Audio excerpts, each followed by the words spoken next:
Hello everyone, this will be week 13 picks. Yet again, sorry that it is a little late. It's just I've been having basketball tryouts all week and it's been taking up a good amount of time.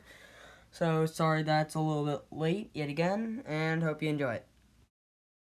Starting off week 13 will be Baker Mayfield. Now Baker Mayfield played extremely well against his former coach Hugh Jackson, with 258 yards, 4 touchdowns, no interceptions, and 143.9 passer rating. Those are very good stats, and he's been playing extremely well lately. And even the Browns have been playing really well, which is very surprising, and really haven't been able to say that for a little bit.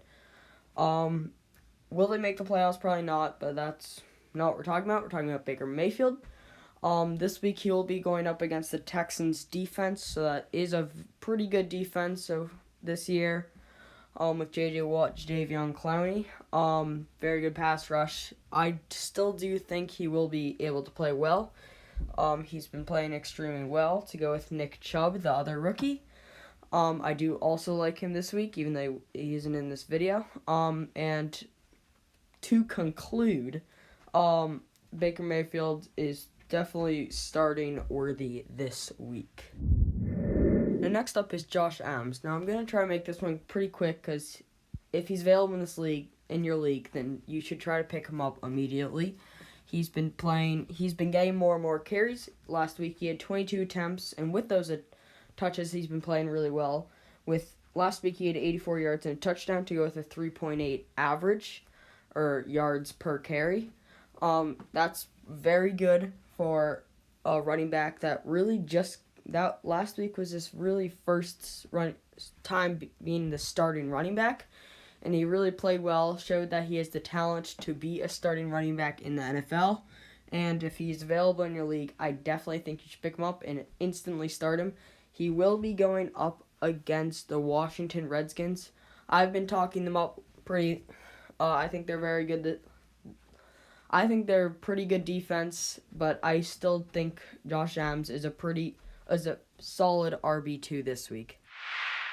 The next up is Jordan Wilkins and Nyheim Hines.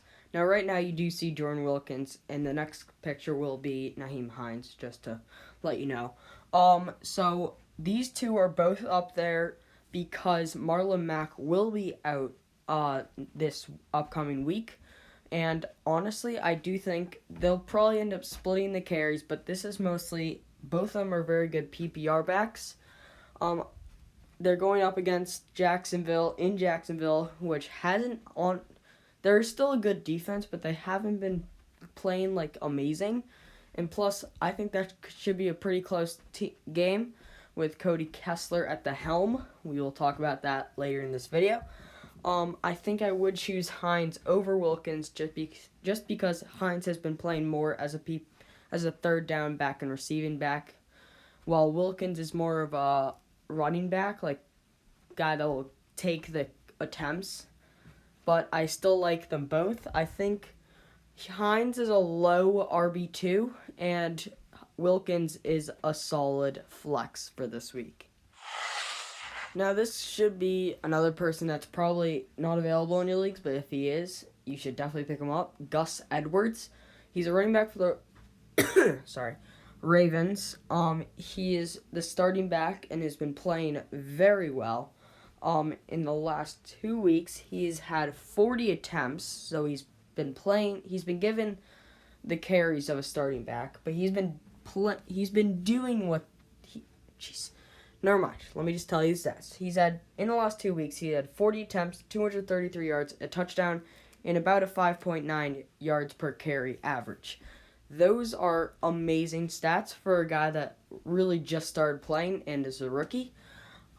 He's been playing extremely well, going up against a pretty weak defense in the Falcons.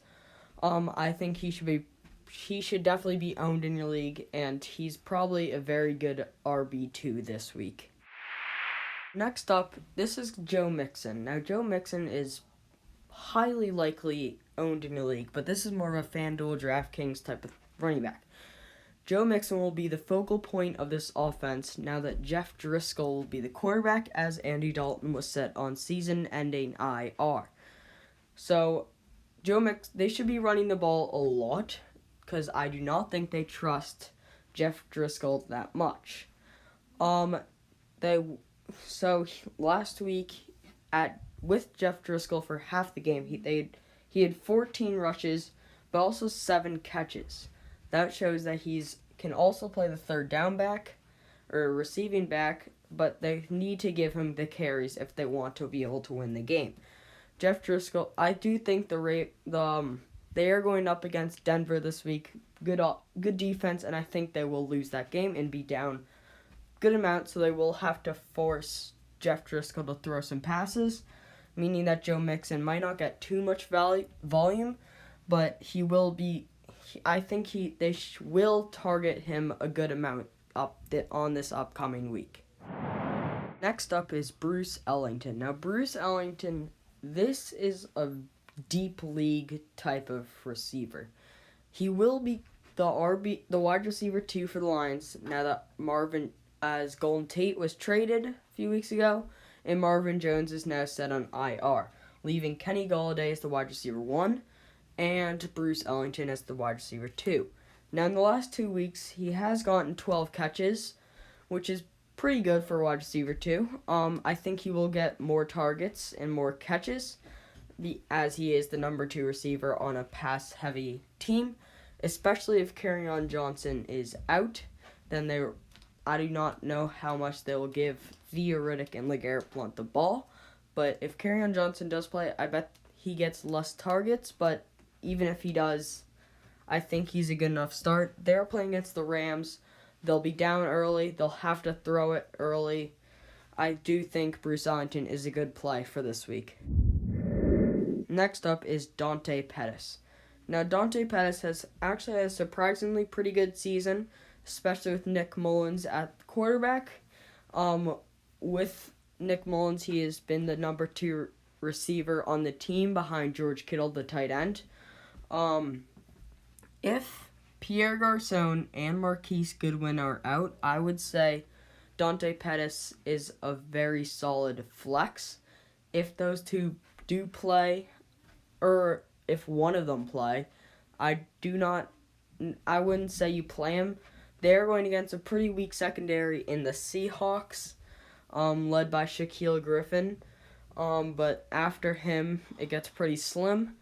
I do think Dante Pettis is a good option if Goodwin and Garçon are out, or if one of them are out. Actually, no. If Goodwin is out, then I'd play Pettis. If Goodwin plays, I do not play Pettis. Garçon is just another receiver there, but I don't know if he takes that much targets away from him, but Goodwin will take targets away from Pettis. So, if those two play, I do not think Pettis is good. But if Goodwin if Goodwin doesn't play, then I do say you start Dante Pettis. Next up is Eric Ebron. Now, Eric Ebron, if he is not owned in your league, you should pause this video, exit out of this video, and pick up Eric Ebron immediately.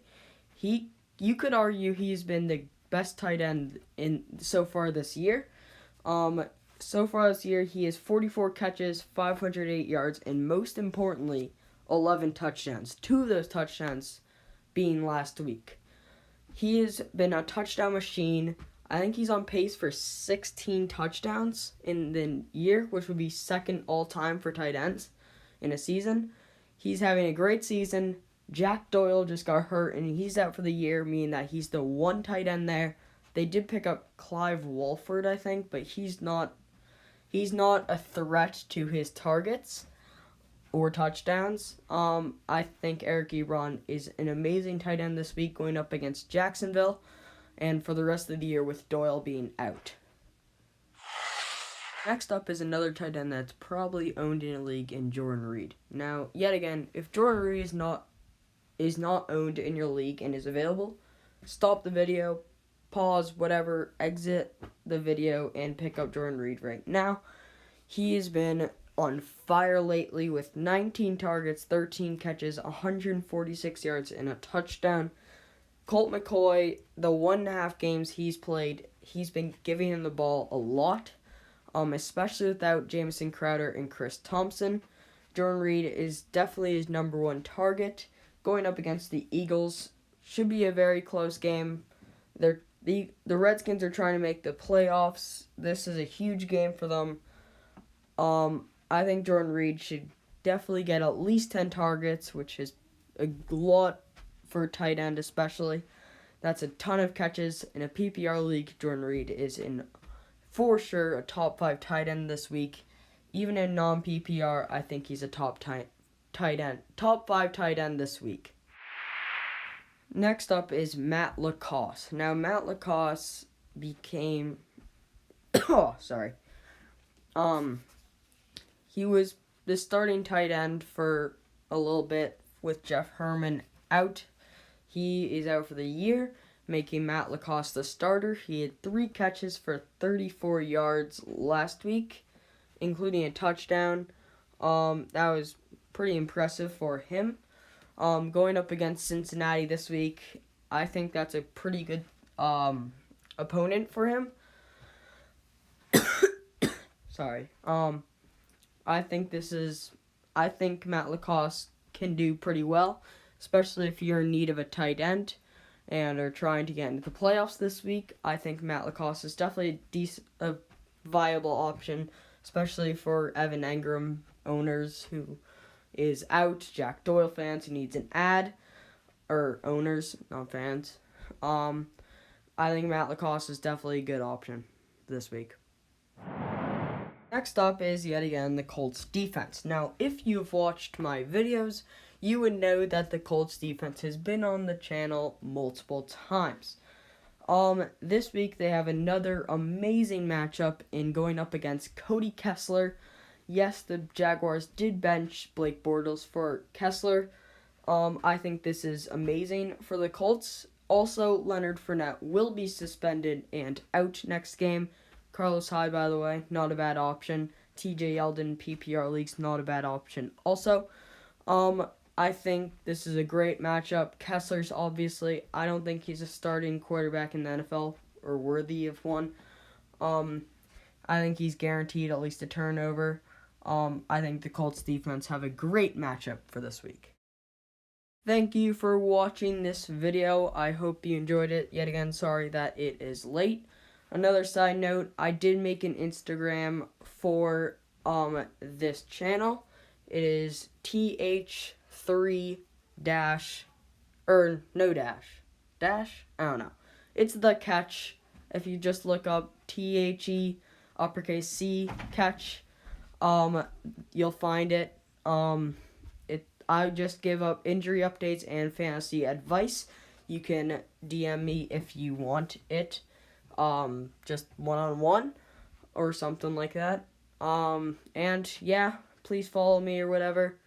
And thank you. Hope you enjoyed the video, and bye.